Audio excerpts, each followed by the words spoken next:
והפעם נפתח בבדיחה שמתמצתת לא רע את איך שהפורטוגלים רואים את הספרדים. פאפה, אומר ילד ספרדי לאבא שלו, שגדול אני רוצה להיות בדיוק כמוך.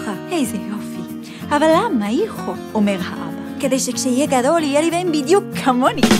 ברוכים הבאים לפורטוגל, אחת המדינות הנעימות והנחמדות באירופה שאינה ספרד. עצה קטנה לפני שאנחנו מתחילים, אם אתם לא יודעים פורטוגזית, ובואו, אתם לא, אל תנסו לדבר איתם בספרדית. הם לא יעריכו את זה. לא שהם עוינים את ספרד, חלילה, לא. אבל בואו נאמר שהם יעריכו אתכם יותר אם תפנו אליהם באנגלית. מתחילים. הפורטוגלים מתגאים מאוד במורשת ההיסטורית והתרבותית שלהם, ובהתחשב בעובדה שהם הפכו למדינה עצמאית כבר ב-1143 לספירה, והשתלטו בשלב מסוים על שטחים עצומים בעולם, אפשר להבין אותם. מה שמוביל אותנו לקטגוריה הראשונה. שיעור היסטוריה. אבל מהיר. ההיסטוריה של פורטוגל. איפה נתחיל? כמו כולם, היא מתחילה בנדידת עמים, פלישות, כיבוש רומי, הגעת שבטים גרמנים, כיבוש של המוסלמים או המורים. מופים. מה זה מופים? אז טעות הקלדה, זה מורים. כן, אבל כתוב מופים. מה זה משנה שכתוב? זה מורים. זה מופים. זה מורים. מופים! מורים! אחרי המורים מוקם מחוז פורטוגל במסגרת ממלכת אסטוריה הנוצרית, ומשם במאה ה-12 קמה הממלכה הפורטוגלית העצמאית. בגלל עוינות ספרדית, הממלכה הזאת נאלצת להסתמך על נתיבי מסחר ימיים, אבל זה דווקא פועל לטובתה, כי במאה ה-15 היא מגיעה לחופי הודו. שלום לך, בסקו דה גאמה. ואחרי כמה שנים מגלה את ברזיל והופכת לאחת האימפריות החזקות בעולם. עכשיו בואו נדבר על המונח מגלה. מה זה אומר מגלה? לא היה ברזיל קודם, היא גילתה אותה? גילינו את אמריקה, גילינו את ברזיל. מה זה גילינו? אני לא אוהבת את זה. בהמשך בעוד כמה מלחמות ועוד רעידת אדמה אחת ב-1755 שהורסת את ליסבון והורגת עשרות אלפים. הרעידה הזאת תורמת לדעיכתה של פורטוגל והופכת אותה לאחת המדינות העניות באירופה. לא ניכנס לדיקטטורה ששלטה שם עד 1974 וגם לא לרעב הנורא שהיה באותה תקופה בכפרים. נאמר רק שפורטוגל עשתה קפיצה רצינית מאז. ובתקווה שנזכה לדבר על דברים משמחים יותר, נעבור לקטגוריה הבאה. מוזיקה וריקודים. האטרקציה התרבותית הכי גדולה בפורטוגל, או לפחות אחת הגדולות שבהם, היא סוג של שירי דיכאון. פאדו קוראים להם. לא הבטחנו דברים קצת משמחים יותר? כן, מאז ועד היום שירי הפאדו שמלווים בגיטרה מסורתית עוסקים בנושאים די מדכדכים לרוב. שברון לב, אובדן ובכלל קשיי קיום. לכל היותר אפשר למצוא בהם כמיהה לימים יפים יותר. אבל זהו. זה הכי חיובי שלהם. אבל לפורטוגלים יש הרבה כבוד לשירה הזאת, ולכן לא מקובל לדבר או לאכול במהלך ההופעה. תמרקים.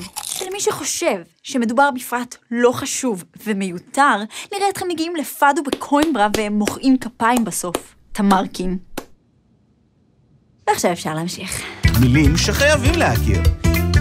כשפורטוגלי אומר לך שאת טובה כמו טירס, הוא בעצם אומר לך שאת מוצאת חן בעיניו, ועוד. אני טירס.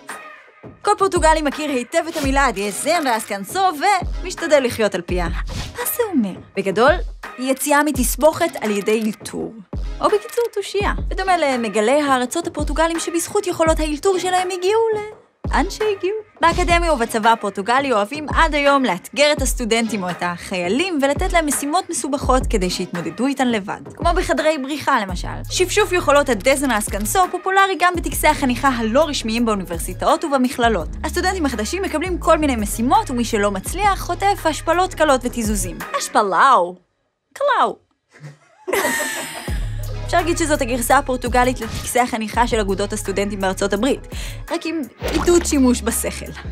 הלאה. הרבה אנשים ששומעים פורטוגזית מפורטוגל חושבים שמדובר ברוסית, או בשפה סלאבית אחרת. אבל פורטוגזית היא שפה לטינית, אין לה שום קשר לשפות הסלאביות של מזרח אירופה. אז למה הן נשמעות כל כך דומות? בסך הכל כי יש להם כמה קווי דמיון, כמו יצורים שמבטאים כמעט באופן זהה.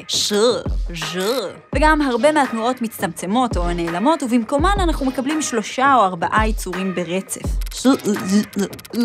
important באנגלית או importante בספרדית הופך בפורטוגזית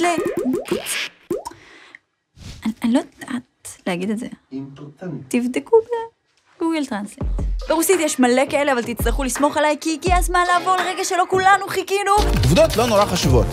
בעצם אולי קצת. פורטוגלים חזקים מאוד במקרמה, שטיחי קיר ועריכים. רובם כחולים ולבנים. אפשר לראות אותם בבנייני ציבור וגם בבתים פרטיים, וזו ירושה מהמורים. שנהגו לקשט כל שטח חשוף בבניין. חנות הספרים הוותיקה בעולם נמצאת בפורטוגל. החנות ששמה ברטרנד מופיעה אפילו בספר השיאים של גינס, והיא החלה לפעול בליסבון ב-1732. הסמל הלאומי של פורטוגל הוא התרנגול מברסאוש. התרנגול הזה הפך לסמל לאומי בעקבות אגדה מהמאה ה-17 על צליין שהואשם בגניבה על לא עוול בכפו. לפי האגדה, זמן קצר לפני תלייתו הוא ביקש לפגוש את השופט שדן אותו למוות. הוא אמר לו שבזמן שהוא יוצא להורג, התרנגול שעל הצלחת שלו יתחיל לקרקר. והפלא ופלא, כך קרה. ומה קרה לצליין? נקצר ונאמר שהייתה בעיה בחבל, והשופט הגיע בול בזמן כדי למנוע את גזר הדין. אבל למה בכלל הגענו לדבר על התרנגול ולאן זה מוביל אותנו? לנטע כמובן, ולאירוויזיון. ולאיחולי מזל למשלחת הפורטוגלית. בהצלחה פורטוגל. תנו לי פורטו. תנו לי גאו. ומה יצא? פורטוגל.